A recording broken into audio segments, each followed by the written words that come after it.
චට්නි දාන්න නැද්ද මේ? මහත්තයෝ කොල්ලට චට්නි ටිකක් මම දාන්නම්. එකම එක උප්මා එකකුත් දාන්නම්. කමක් නැහැනේ.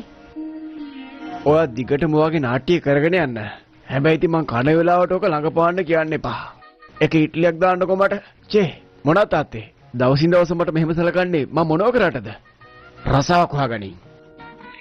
මීට වඩා මං එළියෙන් කනවා ගිහිල්ලා. අපේ මල්ලි එළියෙන් කන්නේ හදන්නේ. එයා තාත්තත් එක්ක තරඬු කරන්න හදන්නේ. ඒයි ඔය වාර්තා කරෙද්ද වෛද්‍යවරයෙක්ද කියනවා මට. දැක්කනේ මටත් බයිනවා. පුතේ මං ඔයාලට රුපියල් 1000ක් ට්‍රාන්ස්ෆර් කරන්නම්. ඔයා කැමති දෙයක් අරන් කන්න.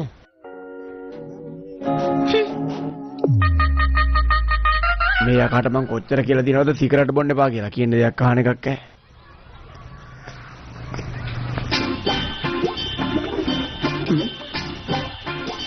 මෙච්චර සිගරට් බොන්න තරම් මොකද උනේ කියපන්කෝ. මටත් කැමති අහන්න.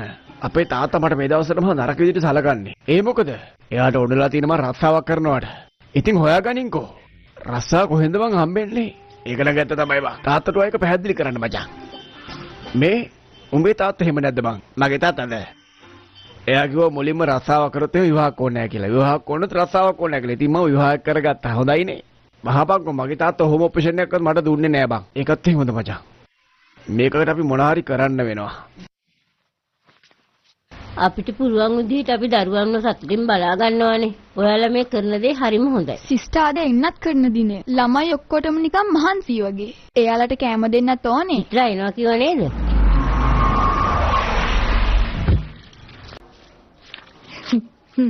ගොඩක් ස්තුතියි චිත්‍රා. අපිට ලොකු උපකාරයක් ඔයා කරන්නේ. තෑන්ක්ස් ගන්න මොකටද සිස්ටර්? බලන්නේ ළමයි කොච්චර hina වෙනවද කියලා. මේ චෙක් එක එච්චර ලොකු දෙයක් නෙමෙයි. ඔයා ඒ ගැන වැඩි හිතන්න එපා. මං ගිහින් එන්නම්. ඇයි හැම මොකුත් කියන්නේ නැතුව ඉන්නේ? මම අද උදේ ඔයාගේ තාත්තට කිව්වා ගෙදර වැඩ කරන්න කෝකියෙක් ගමු කියලා. පොඩි පුතාට රස්සාව හම්බුනහම ගමු කියලා කියන්නේ. එයා එම කිව්වද? ඔයා කලබල වුණාද? කමක් නෑ පුතේ. ඔයාට රස්සාවක් හම්බුනාට පස්සේ අපි එක්කෙනෙක්ව ගමු. ඒ කියන්නේ මම රස්සාවක් කරනකොට ඔයත් කැමතිද අම්මේ? ඔව් පුතේ. මටත් ඔයා උදේ පාන්දර නැගිටලා රස්සාවට යනවා බලන්න ආසයි. ඔයාගේ අයියයි තාත්තයි උදේට යන්නේ. ඉතින් ඔයාට මේක මට කලින් කියන්න තිබ්බනේ අම්මේ. එහෙම වුණත් මම රස්සාවක් හොයාගෙන මේ ආන්නකෝ අම්මේ. සොෆ්ට්වෙයාර් පැත්තේ තියෙනව නේද? ඒ පැත්තට හොඳට රැකියාවක් තියෙනවා.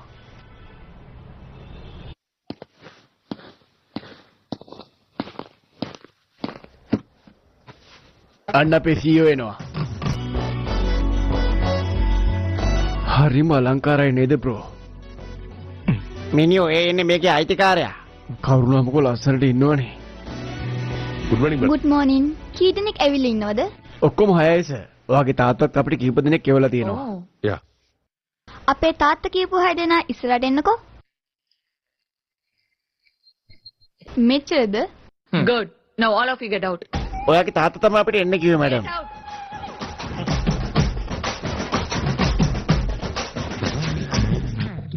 I know what I'm doing. Accommodation वाला क्या बोलिए? Send them all in one. Sure, madam. May I come in, madam? Hi, madam. Hi. Sit down. Thank you. Madam. නෑ අවශ්‍ය නෑ. මේ ක්‍රීම් එක ඔයා මට විකුණලා පෙන්නන්න ඕනේ. මේ මොකද මැඩම්? ඔයාගේ ක්‍රීම් ඔයාට විකුණන්න කියන්නේ? මේක ඔයාගේ ඒවානේ. මේක ඔයාට කරන පරීක්ෂණයක්. ඒකින්ද කරන්න. මේ ක්‍රීම් එක ගාන සුදු වෙනවා. හෙලෝ මේ අහන්න. කන්න නෙමෙයි. මම බාලු. මේක මේ මාගනින් කම්පැනි එකක් හරියද? ඔය විදිහට විකුණන්න බෑ බඩු හරියට කරපන්. අනික ඔයා මාළු මාකට් වල විකුණන්නේ නැහැ සුපර් මාකට් වල විකුණන්නේ. ඒකෙන්ද හරියට උත්තර දීපන්. මෙහානේ මැඩම්. අපි එහෙම කතා කරලා හරියන්නේ නැහැ මැඩම්. අපි මේක විකුණන්න ඕනේ හැමෝටම. මාළු මාකට් එකේ සුපර් මාකට් එකේ හැමෝටම. මං කියන එකේ වැරදිද කියන්නේ? මේක හැමෝම ගත්තා කියන්නේ ඕගොල්ලන්ගේ කම්පැනි එකට තමයි ලාභය වෙන්නේ. මේක තමයි වෙන්න ඕනේ මැඩම්. හැමෝටම මේක ගන්න පුළුවන් වෙන්න ඕනේ. එච්චරයි. දුප්පතාගේ ඉඳන් පොසාරංග මේක ගන්න පුළුවන් වෙන්න ඕනේ. Superb. Amazing caption. Genuinely. I appreciate the way you think. මං ඔයා සේල්ස් ටීම් එකට දාන්නේ. ඔයා වේකේ ප්‍රධානියා විදිහට පත් කරනවා. We have ISB candidate for that. ඒත් ඒ අයට බැවුනන්න මට මේ ක්‍රීම් එක විකුණන්න. ඇත්තටම මැඩම් ඔයාට මේ ක්‍රීම් එකට කෑෂ් දෝනේ කාඩ් එකෙන් දෙප්ලේ කරන්න ඕනේ මං. Superb, Balu. That's the spirit. So, Balu, your salary will be 12 lakhs per annum. 12 lakhs per. කලබල වෙන්න එපා. මාසෙකට ලක්ෂයයි. Madam, thank you, madam. Thank you so much, madam. මොකද උනේ? මැඩම් ඔයා දන්නේ මේ වගේ පඩියක් හම්බෙනවා කියන්නේ අපි වගේ මාධ්‍ය පාන්තියකට කොච්චර දෙයක්ද කියලා. අපි තාත්තා ගොඩක් සතුටුයි madam. Tomorrow. Of course, madam. අනේ ස්තුතියි මැඩම්. ජය වේවා පරිස්සමෙන්.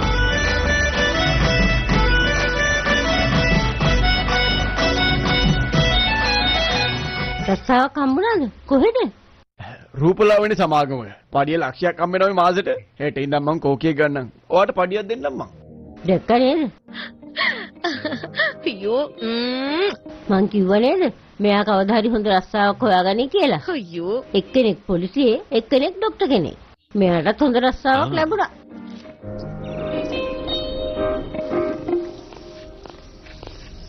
නෝනා මහත්තයා වැඩට ගියාද? නෑ නෑ, එයා ලෑස්ති වෙනවා. හරි. අද වැඩට යනවනේ. මෙන්න මේ 10000 එහාට දෙන්න. ඇඳුම් ටිකක් හරි ගන්න නැත. එයා අලුත් ඇඳුම් වගේක් ගත්තා. සල්ලි කොහෙන්ද හම්බෙලා තියෙන්නේ? මට කවුද රුපියල් 40000ක් දුන්නා බාබු මහත්තයාගෙන් ණයට ගත්තා කියලා. අන්න ඒ සල්ලි එයාට දුන්නා. ඉතින් මගේ පොඩ්ඩක් අහන්න තිබ්බනේ. Oh. අයියෝ බාබු මහත්තයා කියන්නේ ඔයා නේද? ඔයා නේද? ඒකනේ. මට ඒක අමතක වුණානේ. මං හිතුවේ බාලුගේ සල්ලි කියලා. මං දැන් අවුරුදු 12ක් වෙනවා වැඩ පටන් අරන්. ඔයාලා වගේ කට්ටිය නම් දැකලා නැහැ. අන්න පුතා එනවා.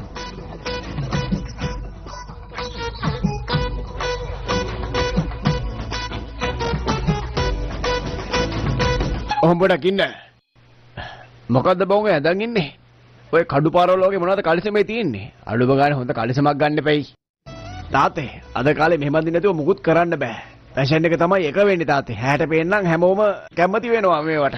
දැකිල්ල තමයි සුබවාදී වෙන්නේ. ඒ නිසා ඔයාලත් සුබවාදීව හිතන්න ඕනේ හැම වෙලාවෙම. තේරුණා තාත්තේ? දැකිල්ල තමයි ඉතුරු ටික මං කියන්නේ.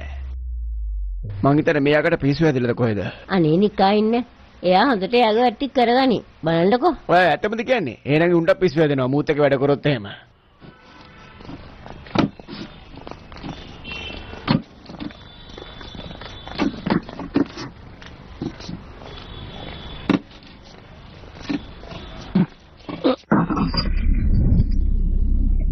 ඒයි ආතරියා නේද ඒක? දැන් මොකද කරන්නේ? අනේ සර් මගේ අතේ ලේනවා. මට මේක අල්ල ගන්න බැරුණා. එහෙම ගෝව හරියනද ඔක මේක අතහැරලා හරියනවද? අනේ අයියේ ගහන්න එපා අයියේ. අනේ ගහන්න එපා අයියේ. ගහන්න එපා මම මේක හිතලා අතහැරියේ නෑ අයියේ. අනේ අයියේ ගහන්න එපා. අයියේ ගහන්න එපා. කවුද උඹ? කවුද? පොඩි ළමයට ඔය විදිහට ගහන දෙයක උඹේ තාත්තේ මොකද්ද? ලොකු මිනිහෙක් නේද? අතහැරපන්. ඒයි සමාවෙන්න පොඩි එකාගේ. ඒයි මං කවුද කියලා දන්නවද? උඹ කවුරුනා මට මොකද බං? සමාවෙන්නපන්. sorry. වැටෙන කුස්සල ඇතුලෙන් තියාගනි. මම කිව්වම කරපන් ඒක. නම් මොකද? වාසු අයියේ. බහමත් එක්ක එන්න. මම මේ වැඩ ටික කරන්න ඕනේ. නෑ. ඔයා කෑවද?